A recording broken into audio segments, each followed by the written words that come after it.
saudara kita yang terbaring di rumah sakit. Hari ini sayup-sayup suara azan dari masjid rumah sakit masuk ke telinganya. Dia menonton di televisi acara live solat Jumat, tapi saat itu dia hanya mampu terbujur kaku. Ruhnya masih ada dalam jasad. Anaknya tidak bisa berada di sampingnya karena security tidak mengizinkan keluarga berada di dalam ruang ICU. Dia duduk di dalam. Suara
kami absarna, mata kami sudah melihat azab, wa sami'na, telinga kami sudah mendengar suara tangisan.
Ujung rambut sebesar telapak kaki, semut yang hitam di atas batu yang hitam, di tengah malam yang kelam, di dalam samudra yang gelap, akan ditampakkan juga pada hari itu. Yauma tublas sarair, segala rahasia ditunjukkan.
dengan kesunyian, hening, sepi. Suara cucu tak terdengar menangis, karena mereka pun malu mengakui kita sebagai orang tua. Suapkanlah yang haram ke mulut mereka, berikanlah yang batil ke dalam perut mereka.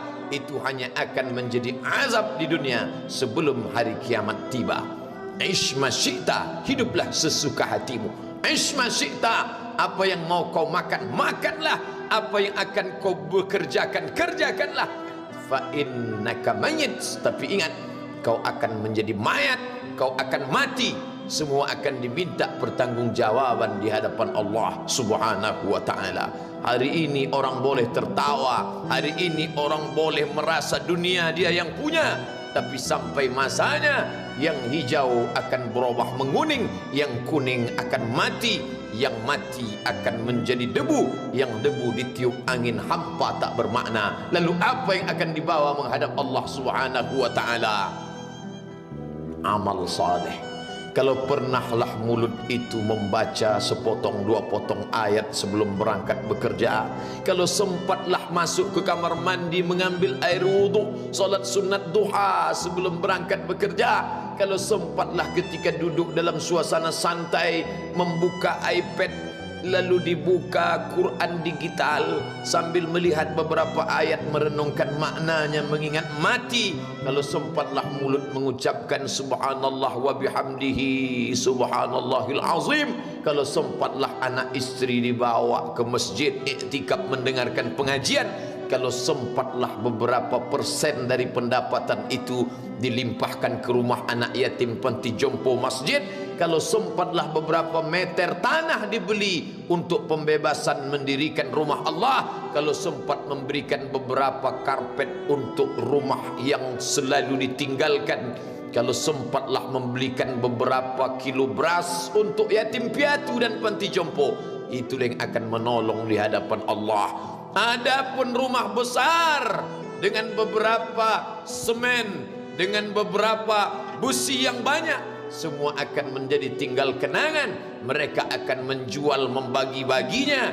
Tanah yang dulu harganya semeter 100.000 sekarang sudah menjadi 5 juta. Mereka akan bagi-bagi itu semua kepada ahli waris. Lalu kita hanya membawa 3 helai kain tipis yang tidak berjahit, dan itu semua menjadi milik orang. Kalau dulu mereka kita didik dengan pendidikan yang baik, di tengah malam mereka bangun menetes air matanya, lalu dia berdoa, Rabbighfirli wa liwalidayya warhamhuma kama rabbayani shaghira, seperti tetesan embun di tengah gurun Sahara yang panas. Kalau sempatlah mereka berdoa, Allahumma ighfir lahu warhamhu wa'afihi wa'fu anhu, maka mengalirlah air yang sejuk ke tenggorokan yang kering. Kalau sempatlah mereka membeli makanan, diundangnya anak yatim, diusapnya kepala, ya Allah, terimalah sedekahku ini untuk almarhum ayahku, almarhumah bundaku. Aku tak dapat membalas budi baik mereka, ya Allah, mereka sudah mendahului aku.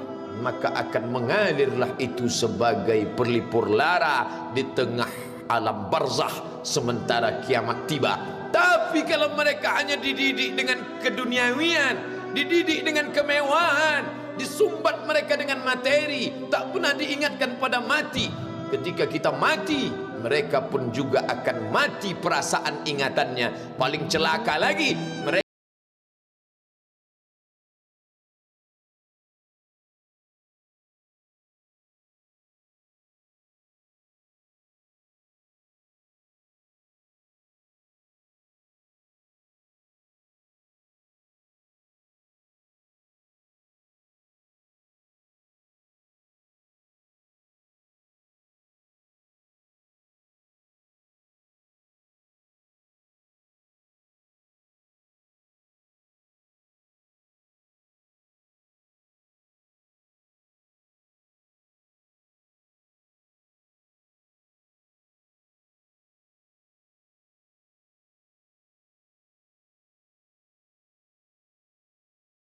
sesudah kematian. Idza matal insan, kalau manusia mati, inqata'a, dulu rajin membaca Quran berhenti, dulu rajin salat tahajud berhenti, dulu rajin menghatamkan segala yang baik-baik berhenti.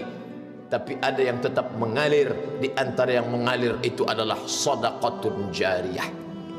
Sempat membelikan beberapa bungkus nasi.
Dengan hambaku, wadkhuli jannati, masuklah engkau ke dalam surgaku.